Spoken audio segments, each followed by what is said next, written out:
বাচ্চা আপনি 3টা থেকে কান্না করতে করতে 5টা পর্যন্ত কান্না করে মারাই গেছে গা। তারা মানে বাচ্চাটা দেখে নাই যে কান্দাছে কি জন্য, যদি দেখতো তাহলে এরকম হইতো না। আর তারা ছিল, তারা দেখছে যে এত বড় একটা তারা তো কোনো একটা আশ্বাস পাইছে, কিন্তু তারা একটা কোনো পদক্ষেপ নেয় নাই।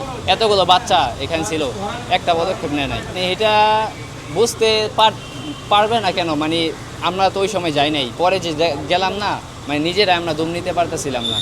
হয়তো পেশেন্টের মা বা সাথে যারা ছিল হয়তো বুঝে না, আর ছোটো বাচ্চা এগুলো তো বুঝে না। ওরা এই 2-3 ঘন্টা আর কি শ্বাস নিতে যায় আর কি, পরে আর কি আর থাকে না। হয়তো ওই হসপিটাল রুমের মধ্যে সবটি বাচ্চা মারা গেছে। বাচ্চার মা ট্রিটমেন্ট করছে, বাচ্চার কোনো দেখে নাই যে কেন কান্দাছে, বাচ্চার কী সমস্যা এটা দেখে নাই। বাচ্চা আপনি 3টা থেকে কান্না করতে করতে 5টা পর্যন্ত কান্না করে মারাই গেছে গা।